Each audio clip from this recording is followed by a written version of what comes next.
Hey everyone, welcome to Rush Roundtable. We are at episode 147, part 3 of our most overlooked songs from each Rush album. Originally, it was supposed to be over 2 parts. Decided after the first one to call an audible because we realized we're Rush fans and we love to chat. So we're split up over 5. Here's number 3. The order of our guests have changed from the last 2 episodes, the order. So we're going to start off with Omar, and then we'll go to Donna, Adam, David, myself, and then Ryan's going to take up the rear end. So today we are doing the synth era, the infamous synth era. We're going to go through Signals, Grace Under Pressure, Power Windows, and Hold Your Fire. So without further ado, we're not going to hold you guys any longer here. We're going to start off with Omar. So what's your most overlooked song from Signals? Well, for me, the most overlooked song on Signals would be Countdown.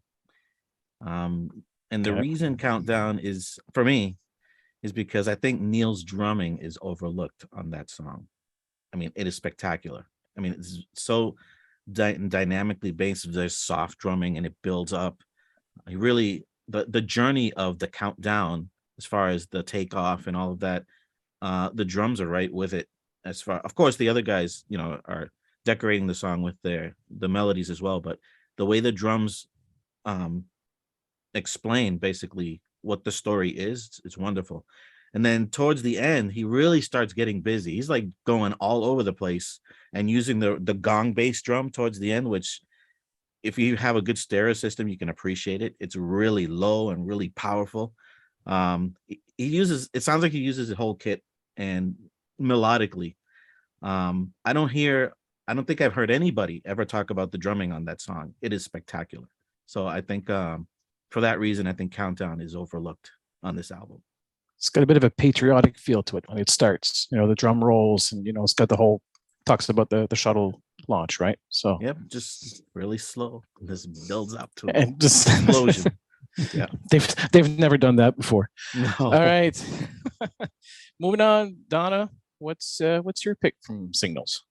Well, I'm gonna have to go with The Weapon, for a very similar reason to what I talked about the last time. I think the Fear trilogy has become sort of really ignored by radio. Yeah, there's a few stations that play it every now and then, but I really feel like these are songs that we need now more than ever. Okay. Yes. I mean, The Weapon could have been written yesterday. The whole thing about we've got nothing to fear but fear itself, and the things that we fear are a weapon to be held against us. Come on, look at what's happening in politics all over the world as dictators and autocrats try to terrify people against them. And this is the thing that bothered Neil back in the 1980s. Haven't we learned anything? And again, for Rush fans, yeah, they're real familiar with the song. But I'm saying, if I turn on my favorite album rock station, there's a real good chance I'm not going to hear anything from the Fear trilogy. And I think radio's really missing an opportunity. So I think it's time to revisit it, bring it back, and let people think about it. It's an excellent point. Never thought of it that way. Adam, you going to pick a different song, or are you going to go with... Yeah, I'm going to go with Losing It. Because I feel like in Rush circles, that is one that isn't necessarily as overlooked, especially since they brought it back on tour at the very end. But especially for people who are trying to get into Rush, I think that's such a beautiful song to try to help people see the talent that these guys have in having a beautiful set of lyrics and to perfectly be able to paint those lyrics, and having the violin solo, which I showed it to a friend years ago, and he's like, this is the most boring solo ever, it doesn't go anywhere. And I'm like, you just missed the entire point. The fact that they're able to express everything about that song, and the fear of losing what you have, and the very human aspect of not being able to let go and just accept that you're at a different place in your life, and that's all expressed in that solo. And just the musical restraint that they show on that track to underline everything about the lyrics is just such a beautiful testament to how skilled they are. Not everything has to be so flashy all the time. If it's gonna support the song, they're gonna do it. I've never heard a Rush solo called boring before. I know, it was psychotic. Really? Are you sure these are Rush fans you were talking to? I was just gonna say I don't think they appreciate the musicianship behind it. But anyway, one and only Mr. David, what's your take on this? Oh, I chose the Analog Kid for a couple reasons. In a lot of ways, I identified with this song, in 1982 when it came out. I felt like I was the Analog Kid. I was overlooked, and I was actually kind of fine with that in those days. But it comes right after Subdivisions, right before Chemistry. It's a great song. Rush fans like it, right? It's not overlooked by Rush fans, but it's just probably a song that I think most people would just kind of not notice. But it speaks so much to the experience of, to me, the Analog Kid was the kid in Subdivisions, right? That sure. The outcast, the misfit. That was the Analog Kid.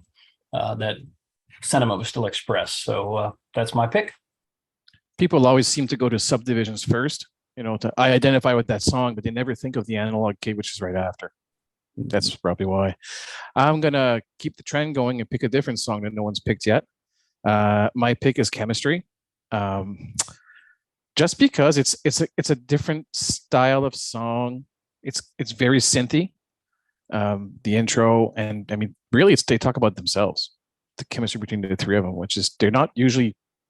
They never talk about themselves. They're more like just overall. So that's my pick. And now we save the best for last. Now, Ryan, are you going to pick Subdivisions, or are you going to pick? I'm going to pick all of them. Touche on you, right? Yeah. He threw it back on me because I did that to him the first two episodes. That's right.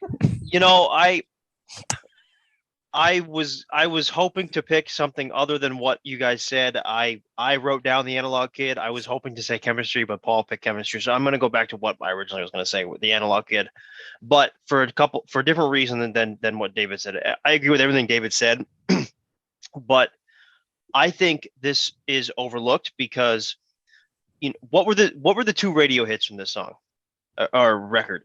Subdivisions, New World Man. Okay, the Analog Kid is so far better than New World Man, in my opinion. Don't get me wrong, New World Man is still a really good song, but the Analog Kid should have been. I mean, I think the Analog Kid had the ability to be another Tom Sawyer, another Limelight, another Spirit of Radio. I think it's that good of a song, and I think it has that much of alone. Just it's radio friendly in terms of its length. I don't believe it's over 5 minutes. No. Like, to me, New World Man is just it's not as flat. Like the Analog Kid's got the solo, New World Man doesn't. It's not as, I hate to use the term boring, but it's not as catchy. It's not boring, but it's the Analog Kid is just flashier, catchier. There's just more to it, more substance in that song, and I think I just think the Analog Kid should have. It's overlooked by radio. It's not overlooked by Rush fans. Obviously, everyone loves this song. It's overlooked by radio, and this song should still be on, Ozzy's Boneyard, Classic Rewind, whatever, Sirius XM. It should be on your local rock radio station, but it isn't, and it's a shame that it's not. So there you go. It's an excellent point. If you're a radio DJ out there, play this song tomorrow, please. Because there was 3 singles from that album. There was Subdivisions, New World Man, and Countdown was actually a single from that album. So would have been interesting to see if they had put out the Analog Kid, see if we would have gotten some reception. But all right, let's go on to our next album. Going to time warp back to 1984, kind of a dark era for Rush and the album Grace Under Pressure. So, Omar, what's your take on this album? What's your most overlooked song? Yeah, I had a for some reason, I had a really hard time picking a song from this album.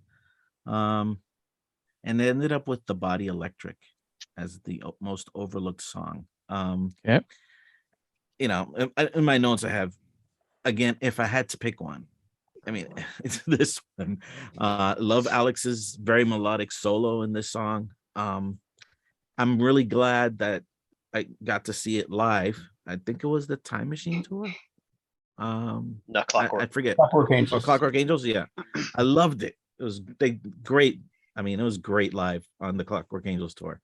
They just nailed it. It was great. So I'm glad they brought it back. But really, I had like I said, I had a hard time picking a song.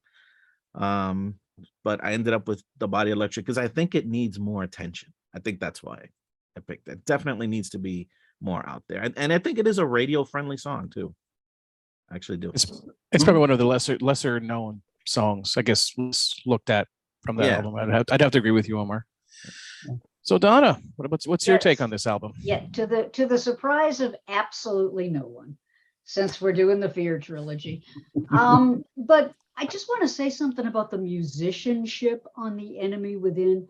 I mean, Neil's drumming is, oh, have you paid it? You have, but I mean, Yeah. has the average person paid attention to the drum parts on this song? I mean, he just, I words fail me. The versatility, the stuff that he does, the backfills, wow, I wish I could play the drums, but alas, I cannot.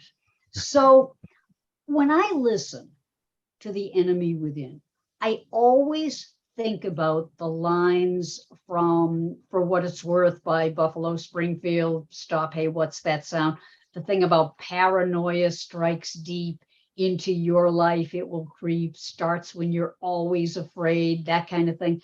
So here's Neil again talking about how we can create paranoia in our own lives. You know, things crawl in the darkness, that imagination spins. And I'm not giving into security under pressure, not grace under pressure, security under pressure. Okay, there's a suspicious looking stranger who flashes you a dangerous. Again, radio doesn't know what to do with songs like this. And it would be nice if, just from a historical point of view, but also from Neil from the grave, trying to warn us not to give in to xenophobia, not to give in to paranoia, not to turn people into suspicious looking strangers. I'm not missing out on the promise of adventure. Okay, I'm not giving up on implausible dreams, not impossible. Love that line. Plausible.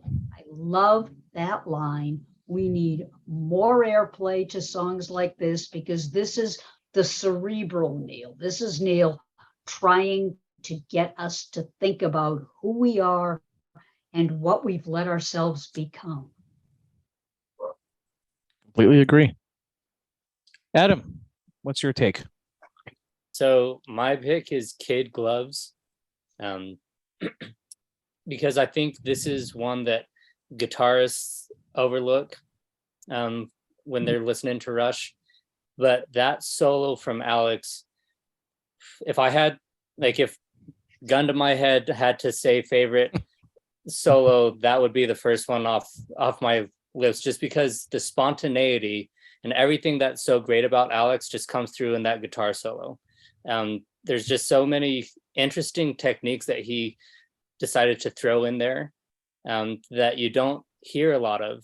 But then also the fact that he's able to do a riff in 5, and when you're listening, you don't think, oh, this is an odd time signature.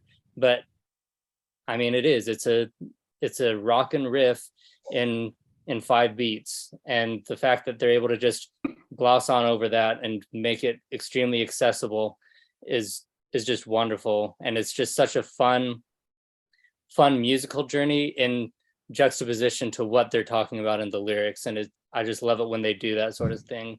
But Alex's solo is, I think, so overlooked in that song. It is an awesome solo. I'll give you that. I don't personally, I wouldn't put it in the top of my first best solo, but it's up there. No, 100%. So David, something tells me you like to read based on all the books behind you, but what's your take on there for just decoration, right? Yeah. Decoration. Yeah. Sure. I thought he read all of them. Hey, come on! You got a couple of professors on the show. You got to have books in the background. Books, yeah. It's And- actually a virtual background. I don't know. I think we've read them. So yeah, people say, have you read all those books? Yeah, I'm working on it. So this was tough for me, like Omar said. It was a really difficult choice, but I finally landed on After Image because, again, it's like the second song on side one, right? And you have Red Sector A on there and everything else, and it is a very deeply personal, emotional song about loss, and so it's not going to get played on the radio much, right? What DJ is going to say, and hey, now everybody, let's talk about losing someone we love and the pain of that, and the memories of skiing fast through the woods and whatnot. I just think it's a deeply meaningful song that I think could speak to a lot of people beyond Rush fandom. Whatnot. It's just a great song, but unless you're a Rush fan, I don't think anybody talks about it. I'm not mistaken, written about a friend that worked at the studio, I think, that was killed in a car accident. Yeah. Yeah, like remember correctly. Whalen, Neil Robbie wrote. Whalen. Yeah, Whalen was his last name. Robbie Whalen. Yeah, like so many things Neil wrote, it's like, well, yeah, I've experienced that too. Those same feelings. So my pick is going to be like Donna's, The Enemy Within. For the reason is that I find of the trilogy of Fear, that's the one that's most overlooked. People always tend to focus on the weapon and Witch Hunt is the big one, but The Enemy Within's the first one, part one, that came out last. But actually, no, that's part 4. But it's the one that I find of the trilogy, that's the one that's mostly overlooked. And for Rush fans in Canada, we remember back in 1984 when Much Music debuted, which is our version of MTV, their very first video was The Enemy Within that they aired. So, yeah. Ryan. All right. Well, as I did in the first round, I'm going to copy David again here and say After Image, mainly because now I understand why it's does not getting radio play right due to its subject matter, but this song kind of became, along with Losing It, the two songs that were synonymous, and The Garden, synonymous after Neil's passing. But the suddenly you were gone from all the lives you left your mark upon. I mean, that's the opening line, right? So obviously, yeah, it's not going to get radio play. But I think why this song is overlooked is I would say this was probably overlooked by Rush themselves late in their career because it never made a set list, albeit probably a beloved track. Again, it gained more popularity or more steam after Neil's passing, but still, in my opinion, it was still pretty popular amongst deep cut popular amongst the fan base for that, and it never made any of the sets. So I think perhaps maybe just the band it was played live early on in their career. Hopefully at some point we'll get a actual audio version of it, when 2024, when Grace Under Pressure has its 40th anniversary. But I think just overlooked by the band because it wasn't included in any of their sets, later on in their career, when I think it was, I think there was an opportunity to do that. Yeah, that's a very good point. Okay, moving on. Power Windows, probably one of my favorite albums. 1985. The sound quality is fantastic on that album. Great songs. I had a hard time picking a song from that album, honestly. So, Omar, what's your take on Power Windows? Which song does everybody or someone overlook? Yeah, as I was going through some of these songs to pick that were overlooked, I noticed that I tended to look at it from a musician's perspective, and no exception for Power Windows too. I picked Territories as the overlooked song. Again, Neil's drumming, very unique. I was hoping if I ever got the chance to speak to him and interview him, I would ask him questions about this song the way he figured out how he came up with the drum parts to this song. I mean, the creativity during the chorus, I mean, spectacular. I mean, how did he, you know, it's hard. I mean, it's an amazing drumming song, and the synchronicity between the bass and the drums during the second part of the verse is same thing. And the fact that the way he arranged his drum kit facilitated him to come up with all these crazy ideas. Well, oh, okay, I got this over here, I can do this and I can do that. If you have a typical 5 or 6 piece, you're not going to do all that stuff. He'll probably come up with other things, but I think the drumming, particularly in the song, is overlooked. It's again spectacular and not very much talked about. Better people, better food, and better beer, right? Yeah. All right, Donna, what's your take on this album?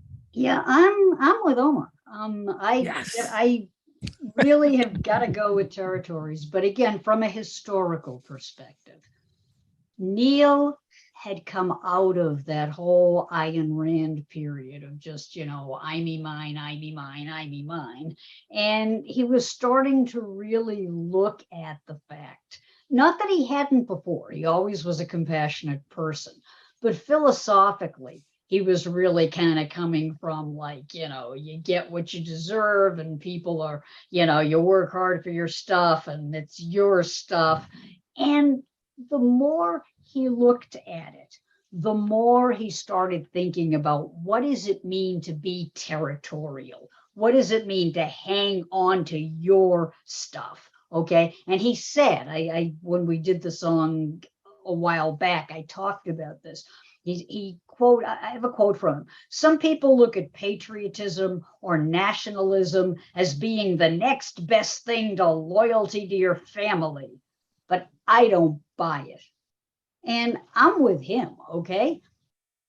Your family's your family. Yeah, we love our country, but do we really have to love our country at the expense of everyone else? Do we really have to love our country and just put up walls around everything that keeps everyone else out? And he says, better the pride that resides in a citizen of the world than the pride that divides when a colorful rag is unfurled. It's a piece of cloth. It's not worth killing over. It's not worth hating over. And these are things that are bothering Neil. And he's really looking at how we are dividing ourselves. And he said to me one time, the irony here is that music brings people together.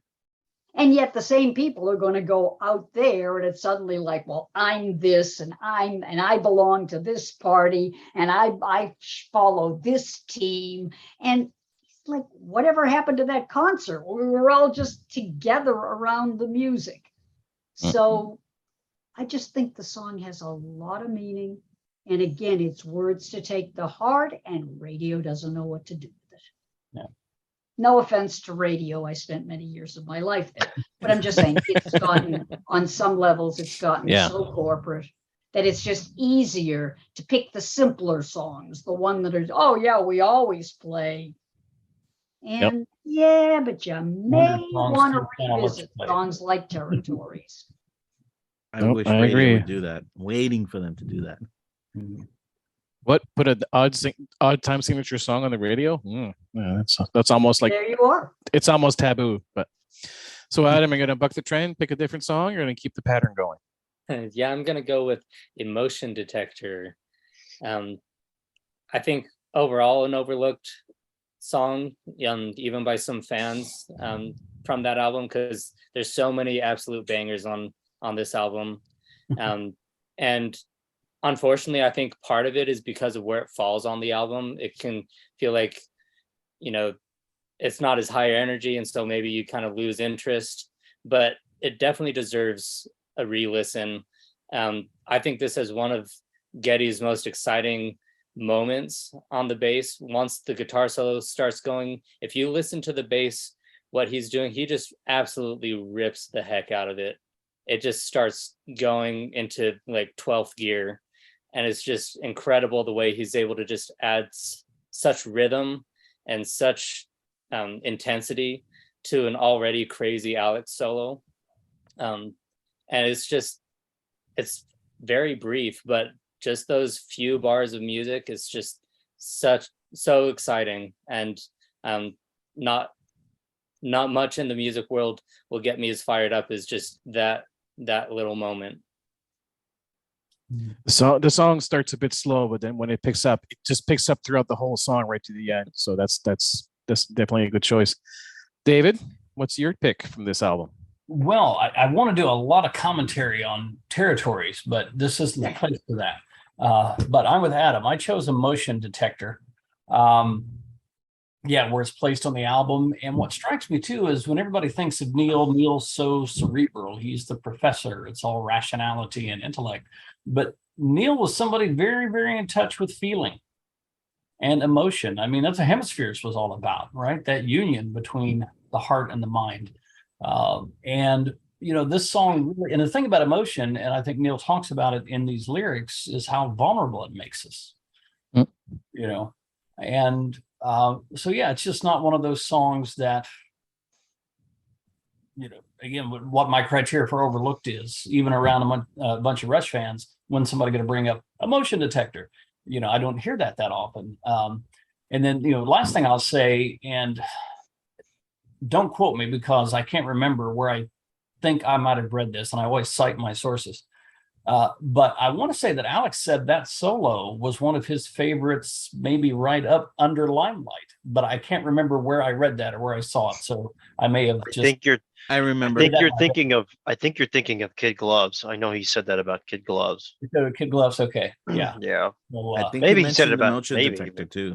Maybe he did, but said something about Emotion Detector in that solo. Again, I think Adam referred to it as very just brief, but remarkable. So yeah, I love that song. When I put Power Windows on, I'd never skip that one, but of course I don't ever skip any Rush song, but there you go. So we're at 2 for Territories, we're at 2 for Emotion Detector. Now, those are the 2 songs that I was kind of battling in my head to pick, and so I'm going to break the tie and go with Territories. And the reason being, I find in an album where you have the Big Money, Manhattan Project, Marathon, Middletown Dreams, so many great songs, Territory kind of gets left on the side.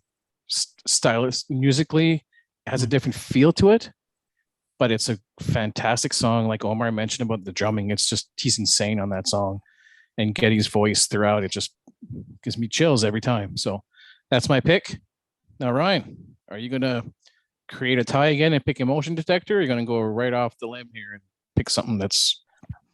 I'm going to create a tie and pick Emotion Detector.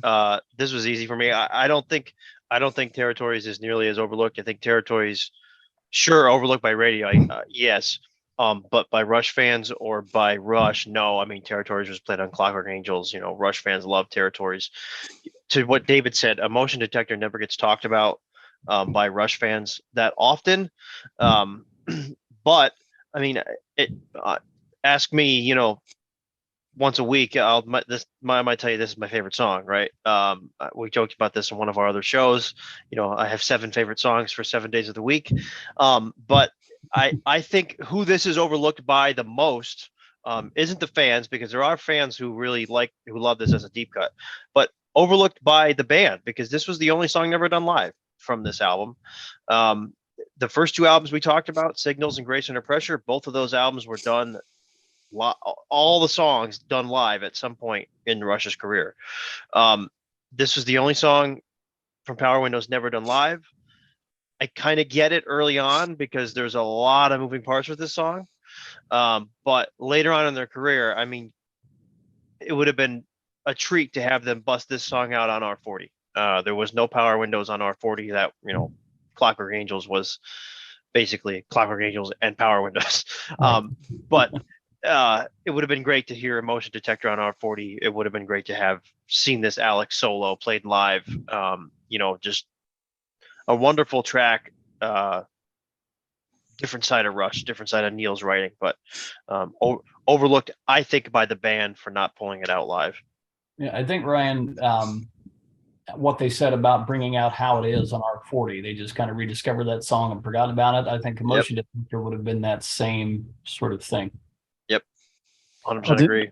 I think they said the motion detector they thought was going to be easy to record, and they found out it was like one of the hardest to record Yes. during power windows. So I mean, to do it live was, I think they said it's almost impossible. Forget it.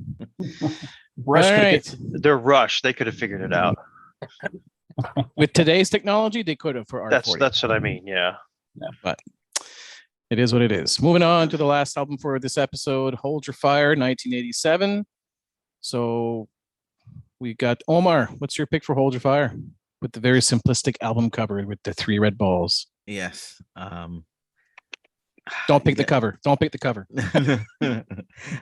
I'm gonna cheat, and I'm gonna be brief. All right, so I'm gonna get to cheat because I picked 2 songs. This is the same coin, 2 sides. It's Tyshawn and High Water, right? Tyshawn, because people don't realize, as much as it's maligned, has great atmospherics, like as good as many of Rush's other songs. And the stellar guitar work by Alex on Tyshawn. I listened to it a couple of times recently, and like whether the guys, later how even the guys kind of maligned the song a little bit afterwards. When they were writing it, the melodies, they went all in on it. I mean, this is one of our songs. Let's write it. Let's do as best as we can. It's a great song musically. I mean, the lyrics and the music, they go hand in hand. I mean, it's a very well done song. It's just because it's so different from the rest of Hold Your Fire. It's just radically different. I think it kind of like smacked people in the face when they heard it. What was this? Because it was different. But if they give it a chance, I think that it's grown on me actually recently. And then High Water. I mean, people don't realize it's a musical anagram to Bacchus Plateau. That's what I call it. Same kind of music. And the drumming in that song, Neil uses it in future drum solos and in Scars on Presto. Same drumming. People don't realize it, so it's overlooked. People don't realize it. So those are my 2. Sorry, host. So you picked 1. You picked 2 instead of 1, and you talked too long. You said you're going to keep it short. Jeez, Omar. We still love you. It's all good. Thank you very much. It's been nice knowing everyone. Have nice things. Oh gosh. Moving on. Donna, what's your take on this Okay, album? I'll try to do better. Although when you have a former DJ, like ask a former DJ, don't talk too much. It's like, really? That's my Okay. job. I'm going to cheat, but for a different reason. First of all, I'm eternally angry at Top 40 Radio because this song should have been a top 5 record. Time Stands Still. Okay. It had everything. It had a good beat. It was easy to dance to. It had Amy Mann. It had great harmonies. It was melodic. Why, in the name of all things holy, was this song not top 5? I don't get it. I never will. But Donnie, you said you're cheating. Here's why. I understand the song is really well known to us and to Rush fans in general, and it does get some airplay periodically. I will always associate this song with Rush getting inducted into the Rock and Roll Hall of Fame. I was in my car. I was playing some tunes. I was on my way to a faculty meeting. And the tune that I last played before I got out of my car and went into the meeting was Time Stands Still. And within an hour, my phone was buzzing off the hook, telling me that Rush had just been inducted. Okay. And it brought me those lines, and then I'll shut up. The thing about freeze this moment just a little bit longer, make E-sensation a little bit stronger, experience slips away. The song was written at a time when everything was frantic. The band was touring all the time. And I was like rushing to a meeting and stuck in traffic and this and that. And times to freeze this moment. Folks, we get so much to be grateful for. They gave us so much good music. Freeze this moment just a little bit longer. What a story. Like, not like a huge magnitude story, but like a personal story for you, Donna. What a story. Like, how perfect is that timing? I hope it wasn't. Here's the song. Yeah. How great of timing is that to have happened? And the message of that song is so powerful. It's amazing. How do you follow that up, Adam? I mean, geez. What song do you picking from this album? I'm also going with Tyshawn. That is I will always answer that as any time. What's the most overlooked Rush song? I think that for most of the same reasons that Omar said. But you can check out one of our podcast episodes. We went super into all of my thoughts about that, so I won't redo it here. I think most Rush fans actually, if the song does come up, they click skip. I've had my moments. Weakness, I'll do it, but but every so often I'll listen to it, and I agree, it's a fantastic song. Mhm. All right, David, what's your opinion on this album? What's your song? Well, I mean, Tyshawn, I'm a weirdo. I mean, I love that song from the moment I heard it, back in the mid 80s. I will say that it's not overlooked only because that it seems to evoke such, people, Ire. they hate it, So I think, Ryan, we still need to do that episode on pro con Tyshawn. Yeah. On there. I love it. So, but I picked High Water. No big explanatory reason. It's, like in Power Windows, Mystic Rhythms was the last song on the album, and it's phenomenal. Everybody knows it. Everybody loves it. High Water, I think, is just one of those songs that by the time you get to the end of the album, also if Tyshawn doesn't, make you happy, you're just done by then. But I think it's a terrific song, and just Neil's exploring things that, things that just don't get explored too much in rock and roll music. Makes sense. My pick is Lock and Key.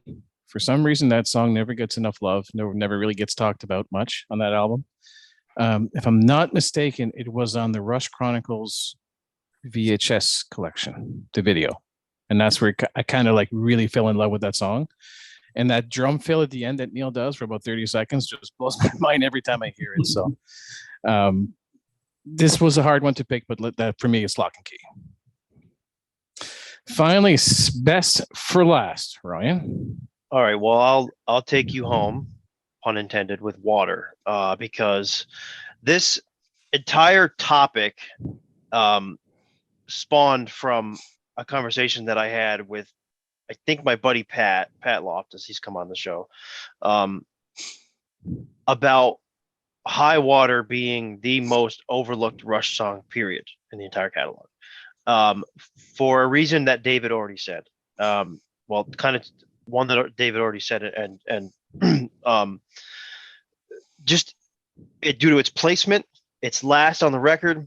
You get through, this is the longest record to this point for Rush, 10 songs. To that point, 8 was the longest, right? So, you're coming into kind of a new age. I someone that lived it probably can help me, but I do believe that, you were able to put more time and more tracks on records at that point, so that, you have more songs. But yeah, not only due to its placement on the record, but due to its placement right behind Tyshawn, because Adam, to your point, you said you think Tyshawn's the most overlooked song in the entire catalog. I disagree with that completely, because I think it's High Water, but because Tyshawn is talked about, and David brought this up, Tyshawn is talked about as the worst Rush song or the goofiest Rush song or whatever. The Getty and Alex have joked about it being, they put it down in interviews. It's known because people don't like it. All right. People completely forget about High Water. Overlooked by the band, overlooked by radio, overlooked by Rush fans, overlooked by freaking everybody. And I just listened to the song on the way home from taking my cat to the vet, of all things, tonight.